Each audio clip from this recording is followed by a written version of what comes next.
This week's Parsha Vayeshev, is setting up two of the main power players between now and the end of Bereshit, Yehuda and Yosef.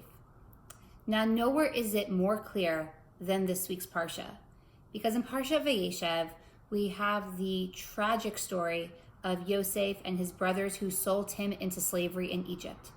This story has haunted the Jewish people for thousands of years. And yet, in the middle of all of this, there's a break in the narrative, and we have the story of Yehuda and Tamar. It seems out of place, and it makes no sense. But when you dive into what Yehuda and Yosef both represent, it all starts to become clear.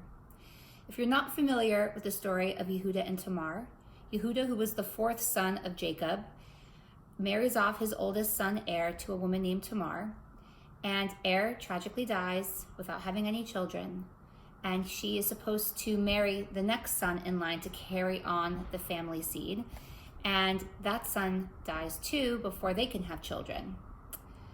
The youngest son of Yehuda was supposed to marry Tamar, but when he came of age, and Yehuda promised her, "You're going to marry him."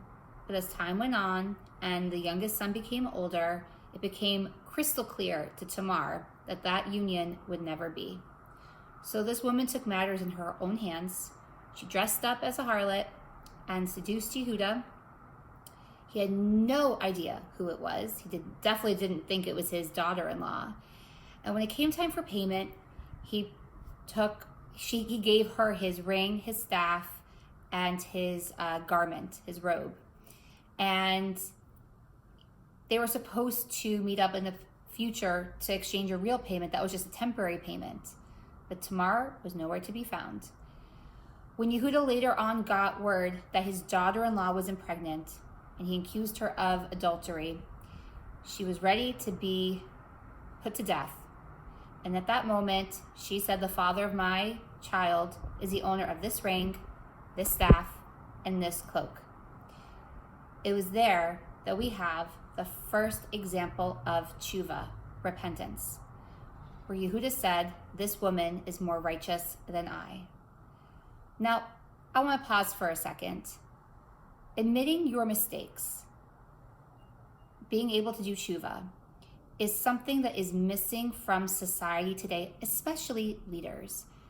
How many times have you heard an owner of a company, a politician, anybody in power say, "I messed up, I'm so sorry, but I'll do better," unless they're being forced to by the public or some board? It never happens. Politicians deny and deny and deny until the very end. They never admit their faults. And it is the biggest problem, I think, facing our leaders today. Because if you cannot admit that you did something wrong, you'll never change and you'll never grow. And Judaism puts so much emphasis on tshuva because we're all going to make mistakes. There's nobody who doesn't. But it's not about the mistake, it's the admittance of it and wanting to move forward, because Judaism is all about change. Now, how does this connect to Yosef? Well, in the future Parshas, before Bereshit comes to an end, when Yosef has all of his brothers in Egypt and he realizes that they do not intend to make the same mistake with his younger brother, Benjamin, as they did with him, he finally reveals himself and says, "I am your brother Yosef." And he tells them that he forgave them because they were trembling with fear. And not just that he forgave them, but that this was all a divine plan from God, and that God was orchestrating the whole thing, and not to fear. And that is where we have the first account of forgiveness. So from Yosef, we learn forgiveness. From Yehuda, we learn tshuva. Of course, admitting one's faults and changing has to come before the forgiveness. But this is so powerful and essential to change. And this is the partnership that is needed between brothers, family, husband and wife, any type of human relationship.